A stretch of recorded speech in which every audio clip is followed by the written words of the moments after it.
Welcome to Managerial Finance, Chapter 3, Homework Number 9, Operating, Financial, and Combined Leverage. The degree of leverage, the degree of operating leverage, the degree of financial leverage, and the degree of combined leverage. Now, I've discussed these concepts in the lecture notes. And so you understand that what we're trying to ascertain is what impact does a change that occurs in one line item on the income statement, how does that affect related line items on the income statement? In particular, how does it affect sales? How does a change in sales affect EBIT and earnings per share?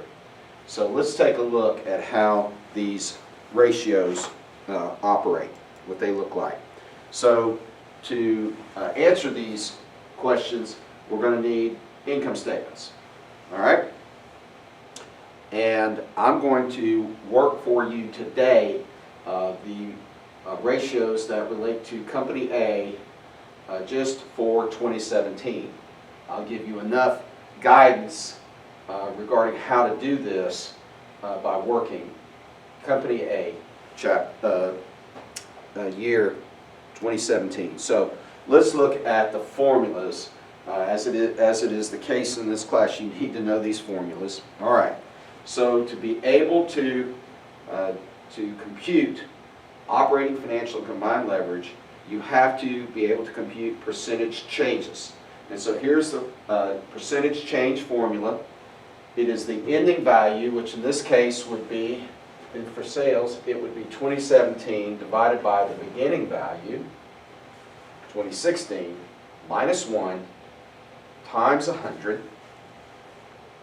to get the percentage change, or ending value minus beginning value, and then divide that by beginning value and multiply it times 100. I like this formula, it's quicker. All right, so what is the degree of operating leverage? Operating leverage, it is the percentage change in EBIT divided by the percentage change in sales. Okay, so here we have the percentage change in EBIT and the percentage change in sales minus 1 times 100. Now we're going to work these problems on the next slide. Okay, so to find the degree of operating leverage, you have to find the percentage change in EBIT. Then you have to find the percentage change in sales. Then you divide the percentage change in EBIT by the percentage change in sales, minus 1 times 100. The degree of financial leverage, and anything greater than 0 means there's leverage. The degree of financial leverage is the percentage change in earnings per share divided by the percentage change in EBIT, minus 1 times 100. So the question we're looking at is, what happens to EBIT when sales change? If a company has leverage, then a small change in sales will lead to a larger change in EBIT, which means that this number will be positive. If a company has financial leverage, then a small change in EBIT will lead to a larger change in earnings per share, and this number will be positive. And now combined leverage, the degree of combined leverage, the percentage change in earnings per share divided by the percentage change in sales, minus 1 times 100. So if a company has leverage, a small change in sales will lead to a larger change in earnings per share, and this number will be positive. Okay? All right. Let us now work some problems here. Okay, so here are our income statements, and this is what we're going to compute. First, we'll compute the percentage change in sales, then we'll compute the percentage change in EBIT, then the percentage change in earnings per share. To do the degree of operating, financial, and combined leverage, you first compute the percentage change in sales for a year, in this case 2017, the percentage change in EBIT, and the percentage change in earnings per share. Once you do those percentage changes, it is easy to do operating, financial, and combined leverage, because operating leverage is the percentage change in EBIT divided by the percentage change in sales. Financial leverage is the percentage change in earnings per share divided by the percentage change in EBIT.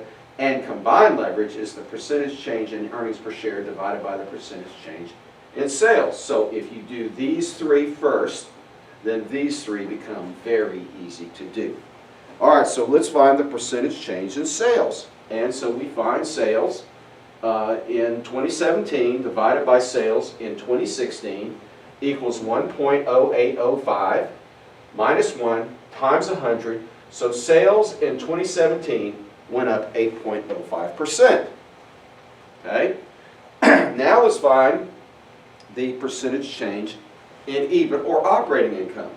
13,516 divided by 11,928 equals 1.1331 minus 1 times 100. So EBIT went up by 13.31%.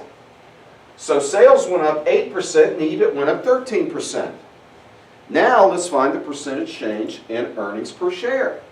So $7.27 divided by $6.15 equals 1.1821 minus 1 times 100 equals 18.21%. Earnings per share went up by 18%. Sales rose 8%, EBIT rose 13%, and earnings per share rose 18%. Okay, so a small change in sales led to a larger change in EBIT, and a larger change in EBIT led to an even larger change in earnings per share. This company is going to have operating leverage, financial leverage, and combined leverage. Okay, so let's do operating leverage. Operating leverage is our change in EBIT divided by our change in earnings per share, which is 1.6530. 13.31 divided by 8.05 is 1.6530 minus 1 times 100, 65.3%. We would compare that to earlier years, and we would compare that to other companies to see just how much leverage that is. Okay? So that's for 2017. That's the degree of operating leverage. Now let's look at the degree of financial leverage, okay, which is going to be the change in earnings per share divided by the change in EBIT. Okay? 18.21 change in earnings per share divided by 13.31, the change in EBIT, is 1.3679 minus 1 times 100, 36.79%. Greater than zero, leverage. Okay? Now let's look at combined leverage. Because this is positive and this is positive, combined leverage is going to be positive. And we have the percentage change in earnings per share divided by the percentage change in sales equals 226.12 minus 1 times 100. It's 126, it's actually 2.2612 minus 1 times 100, 126%. So this, the operating leverage and the financial leverage combined to create total leverage of 126%. How good is that? Well, we'd have to look and see how the company did in 2016, 2015, 2014, 2013, and how the company is doing against its competition. Now, again, leverage works great when sales are rising. When the fortunes of a company are doing well, either because the company's doing well, or because the competition's not doing well, or because the industry is doing well, or because the economy is doing well, as long as sales are going up, leverage works well. When sales start to decline, leverage bites you in the other direction. All right, so just as it is with financial leverage, i.e. adding debt, this type of operating leverage can really hurt you in a bad economy, or if your company is struggling for whatever reason. All right, so that should give you enough information to go ahead and work the rest of the problems on this homework. All right, get after it, work hard. Peace out, shalom.